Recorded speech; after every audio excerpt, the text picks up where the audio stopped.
Hey everybody, it's me, Truebrilliance, back with a video, and today we're going to be talking about an exciting subject that I know you guys want to hear about. We're going to be talking about synastry. Yes, in astrology, love is synastry and compatibility, and how you guys can understand this in your charts when you guys are getting your charts made online, okay? So, sorry, I gotta crack the window because it's hot. All right, guys, so let's just jump right into it. You guys know how YouTube likes to cut my videos off at the end, like always hating on me. Why? Why is YouTube hating on True B? Is it because I'm spilling the truth? Is it because I'm spilling the tea? I don't know. But this video is probably going to be pretty long because I have a lot of stuff to go over and I took some notes. So let's just jump right into it. So I know a lot of you guys, when you meet bae, or say you're already in a relationship with bae, you're married, you're engaged, whatever the case may be, you need to be looking up your synastry with this individual, because synastry is basically the energetic compatibility between you and another human being. Now, typically you can do a synastry reading with anybody. You can do it with your mom, your siblings, your best friend. If you want to try to understand your relationship with someone, maybe you have a really complicated relationship with someone, or you're just always getting into it with them, you guys just don't understand each other, you need to get a synastry chart done between you and that person. But for the most part, people want to know about them and their relationship, their compatibility with somebody. Say you're in a relationship with somebody and you're constantly coming up across issues with this person, and you guys love each other to death, but you guys are constantly butting heads. You need to look into the synastry between you and this person. This breaks down how all the planets interact with each other and lets you know where you guys are in harmony and where you guys clash at, okay? And basically what synastry is basically it takes your astrology chart, your partner's astrology chart, and combines your guys' energy and sees where your planets line up with theirs and where your planets are in don't line up with theirs, basically. And this can give you a lot of insight into what is going on energetically in your relationship, okay? So relationships get complicated as hell when you have positive aspects with someone, but then you have hella negative aspects with someone. So it's like your relationship is good in some areas and it's bad in some other areas. The best relationships, long-term relationships, usually have majority positive aspects. They have a lot of trines and a lot of sextiles going on, and maybe some opposition to throw some spice in there. But if you have too many squares and oppositions and some bad conjunctions, you're going to be constantly fighting up against, barriers and walls in your relationship. And I don't want to let you guys know this, but I had to tell you guys the truth.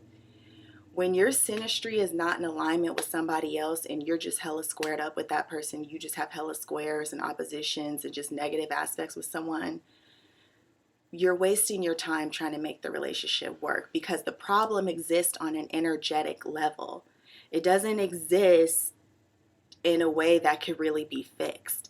It could be fixed, but it's going to take a hell a lot of energy, and you're going to have to constantly every day be changing yourself, changing who you are to try to fit in with this other person. It's going to take a lot of your energy and it's going to drain you, and you're going to end up resenting them and yourself at the end of the day, because you can't change someone's energy. You can't change the energy that they were born with.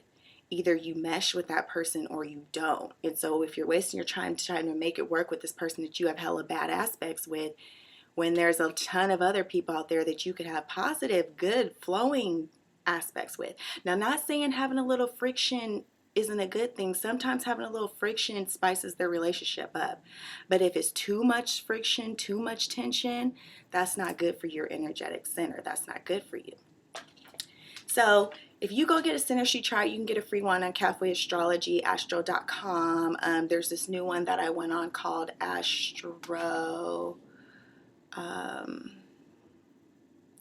what is it called? Astrowind.org.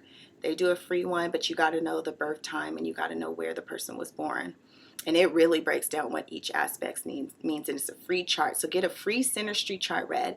I do Synastry charts, and I actually break down all the aspects from an intuitive level about what it means. So visit www.queensandthrones.com if you want to get a Synastry chart done by me, and I'm gonna really break it down so you guys can understand it, and just give you guys an overall compatibility score between you and whoever it is that you need one on. All right, so let's just go into the basics. All right, straight off the bat, the sun and the moon compatibility is extremely important because the sun and moon represents the masculine and the feminine energy.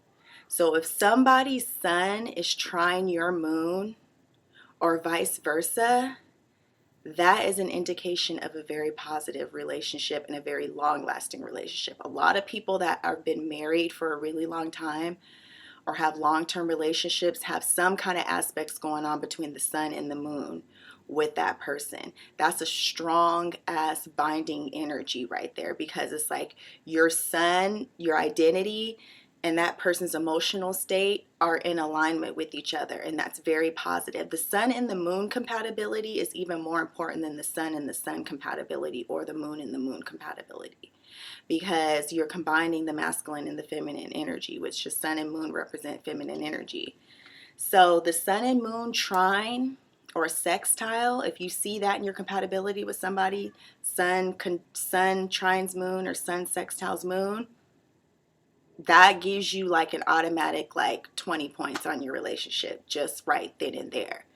All right, but it's not that common to see though.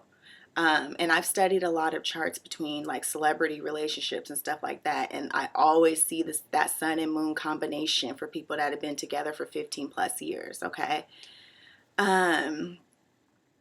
so just to give you guys a little story so you guys can understand the sun and moon really quick, I'm going to tell you guys a story about me and my ex-boyfriend, okay? So I'm a Cancer sun, Capricorn moon. My ex-boyfriend, all right, my recent ex-boyfriend, who I still talk to all the time, he has Capricorn sun and Cancer moon. So we are exact opposites. My sun is opposite his sun, and my moon is opposite his moon.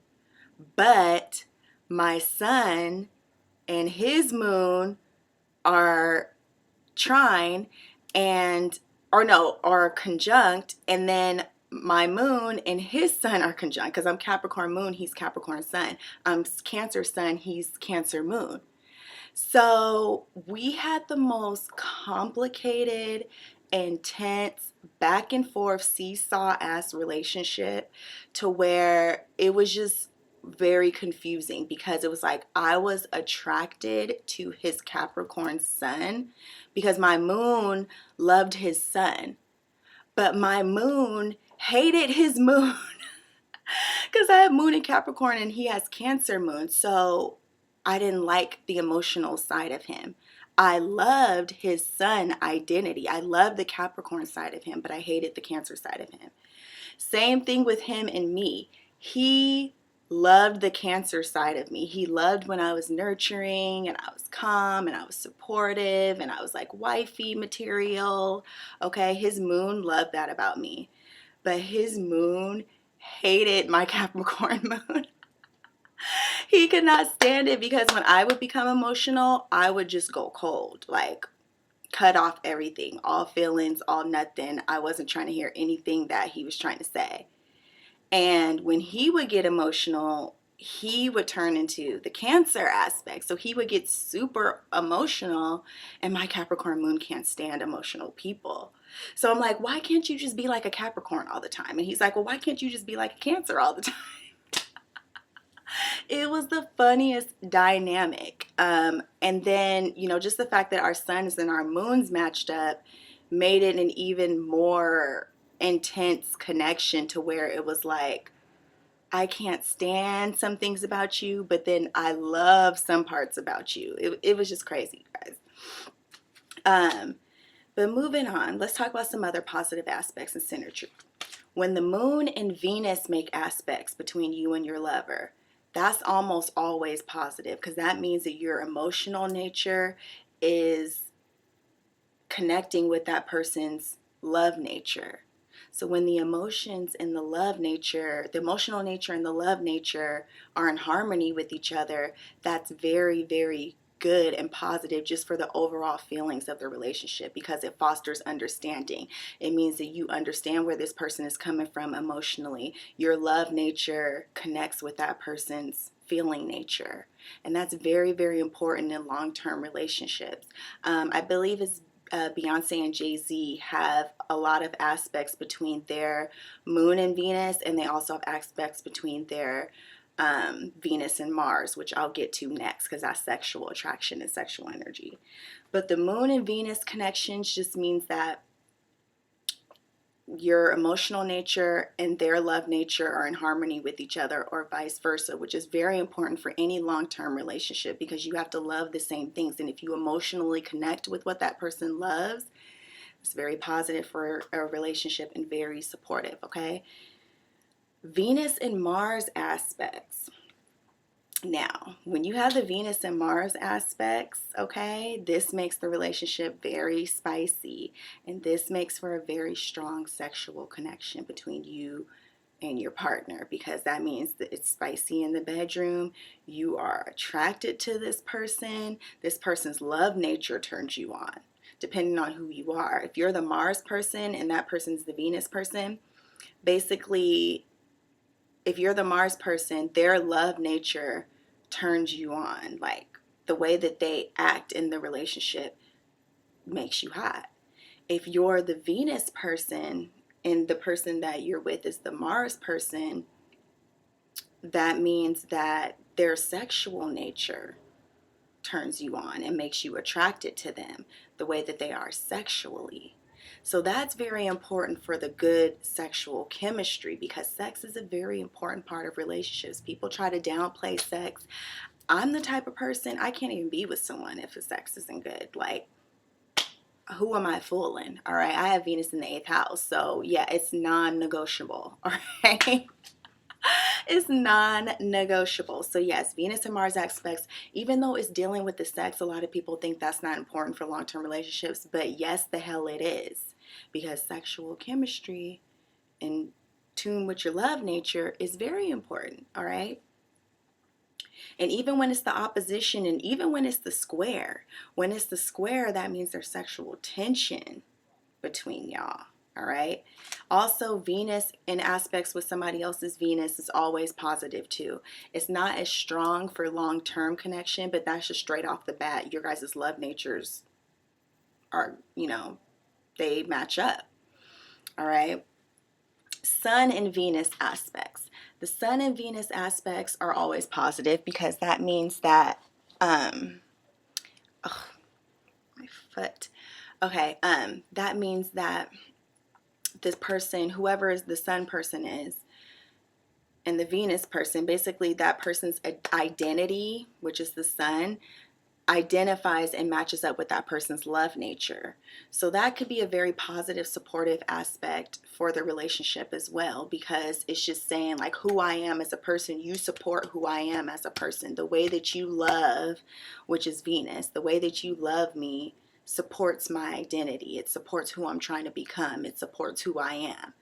So basically, like, say, it's a conjunction or something like that, because I'm Sun in Cancer, and say I was to meet a man with Venus in Cancer. All right. The way that he loves me will support my identity, support who I am as a Cancer, because he loves me in a Cancer type of way.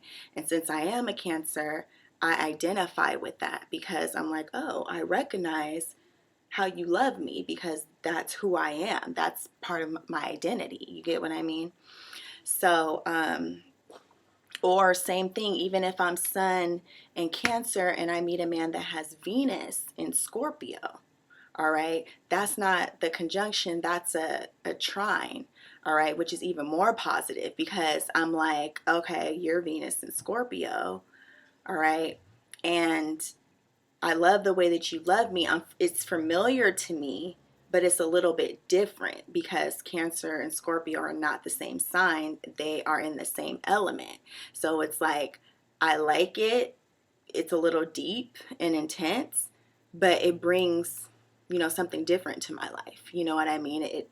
I still recognize the energy because it's water energy, but it's still different. So that's even better because it kind of spices things up a little bit.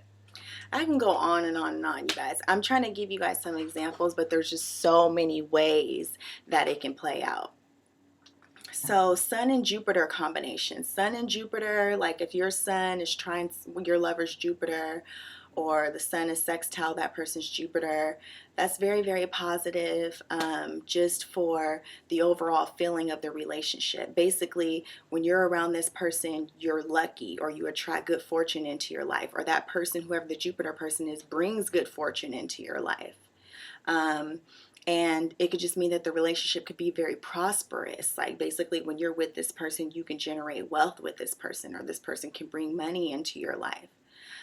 Same thing with Venus and Jupiter aspects. And Venus and Jupiter aspects is even more beneficial because those are the two beneficial planets. So when you bring Venus's feel-good energy with Jupiter's energy, that's expansion, love, riches, money. That's money, material things. This may be somebody that takes you shopping, spends a lot of money on you, or just somebody, a woman that really takes care of you. She expands your mind, she expands your life, she gives you wisdom.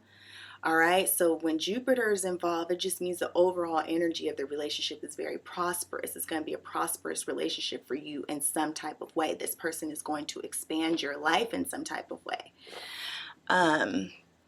So let's see. But you have to watch out with the Venus and Jupiter because you may overindulge too much with your lover. So you guys may go out and gamble too much. You guys may eat too much. You guys may just have a little bit too much of a good thing.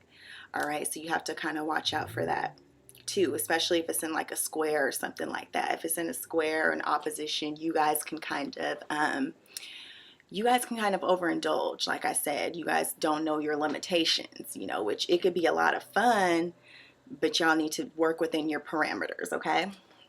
Because Jupiter's ass can get carried away. Okay. So we're going to move on to the more challenging, revolutionary type of energies. We're dealing more with the outer planets. So when it comes to Saturn, Saturn is basically like the glue to the relationship. Now, if you have a positive aspect between like Saturn and the Sun, between you and your Saturn or your lover's Saturn, and then you're the Sun or your Venus, all right, if it's a positive aspect, a sextile or a trine, that is like glue. Saturn solidifies. He's like concrete, you know what I mean? So when your Saturn makes an aspect to somebody's Venus or Sun and it's a positive aspect, this person will feel obligated to you and they'll feel stuck to you like glue, because Saturn actually helps with marriage and stuff like that. That's why Saturn is exalted in Libra, and a lot of people forget that. A lot of people look at Saturn as just, oh, Saturn's so against love and he's so cold and all this other things. Saturn's exalted in Libra. That's the sign of marriage. All right? Saturn solidifies shit. He's the one that says, I'm bringing these two together and they're going to be married for 50 plus years. They ain't going nowhere. They're bound to each other because I said so, because I'm putting the stamp on them. I'm putting structure into their lives. I'm making so that they build a life together, because Saturn is about the long term. So if you have a positive aspect with Saturn, he can put the glue in your relationship to where you are with that person. Like you guys could be going through some crazy shit, but it'll be hard for you to leave that person. Like, you'll feel responsibility toward them. You'll feel obligated. You'll feel committed, because Saturn is about commitment. I'm committed to this person. Even if we're going through ups and downs, even if we're having hard times, I'm committed to this individual. All right. If it's the more negative aspects, whoever the Saturn person is basically putting pressure on you, and it could be the type of obligation that you don't want to deal with. Like you may come home from work and this person's constantly nagging you, or this person is constantly putting pressure on you to pay the bills or fix something, or you got to do this and you got to do that. And the Saturn person can play kind of like a parental role, okay, and make it so that this person puts too much pressure on you and you can feel dreadful around this person. Especially if Saturn's in a bad aspect to your sun. If somebody's Saturn is aspecting your sun in a bad way, that's somebody that's getting on your goddamn nerves, and you want to get away from this person as much as possible. They may drive you to drink. They may drive you to lose your goddamn mind. All right. So Saturn can be restrictive too. If he's in a negative aspect, he can be restrictive. And whoever that lover is, and it'll show you in the chart who you are and who that person is. If your lover is Saturn, that person, and it's in a negative aspect to your sun or your Venus or your moon, that person's either going to restrict your sun, which is they're going to restrict your identity, who you are. They can restrict your moon. All right, restrict your emotional nature, restrict you from expressing how you really feel. They can restrict your Venus nature, so restrict your feel-good energy, restrict what you're trying to do to make yourself feel better. Very, very important in those relationships where you feel tied down and where you feel forced to do things that you don't want to do. Almost guaranteed that you got some Saturn shit going on in your relationship, and it could be really hard to make it through the negative Saturn aspects. I can tell you that right now. All right, so the sun is kind of going down, you guys. So I don't want to lose the light. So I may have to do a second aspect to this. We're at about 20 minutes right now, but I definitely don't want to lose the light. So I'm going to move on to Pluto aspects, and then I may have to do a part 2, okay? Okay, so with Pluto aspects, now when you get into Pluto, it's the extreme planet, so it can go either way, okay? So Pluto aspects can either mean a very deep, penetrating, binding love, or it could be a very crazy, abusive, chaotic love. So when you got Pluto involved, you kind of need to be a little bit cautious when dealing with this person, because this means the relationship can turn violent. When you see Pluto and it's in a negative aspect to like your Mars, or if it's in a negative aspect to your Venus or something like that, or your moon, the relationship can turn volatile. All right. And whoever the Pluto person is, they can be obsessed with you to the point of bloody murder. All right. You have to be careful, especially if you see hella negative aspects between, like, say you're dating somebody and their Pluto is in a negative aspect to your Venus and a negative aspect to your moon. You might want to stay the fuck away from that person, because Pluto will kill your ass, all right? And they can become obsessive. They can be stalkers. They can be super controlling toward you, okay? If the Pluto is in a positive aspect to some of the personal planets, this can mean, especially if it's in a positive aspect to the moon, all right, that's a very deep, intense, soulful relationship. If Pluto is trying your moon, or Pluto is trying Pluto sextile your moon, that's a deep, soul encompassing relationship, and that relationship is going to be very hard for you to leave, because you're going to be emotionally bound to this person on a very deep subconscious level, okay? Pluto and Mars aspects, you need to watch the hell out for Pluto and Mars, because like I said, that's violent energy. All right, even if it's in a positive aspect to Mars, that's still very violent. Like, you can get in a lot of heated arguments with this person. You guys could both be super argumentative with each other, and just power struggles. That could be a lot of power struggles. All right, Pluto in Venus is very sexy aspect. Oh, and also with the Pluto and Mars, though, there's probably some mind-blowing sex going on between y'all, but the sex can still be dangerous, because it could be the thing that could be the only thing that's keeping you together, type of thing. You know what I mean? So yes, watch out for the Pluto aspects, okay? Because that's very obsessive energy. So yeah, I am going to stop this video right here. I am going to make a part 2 tonight, you guys. I know I always say I'm going to make a part 2, and sometimes I don't, but I really am, because I want to finish talking to you guys about this, because this is juicy as hell, okay? But I'm losing the light. I got to go somewhere in my house where I got some more lighting going on for you guys, okay? So yeah, stay tuned.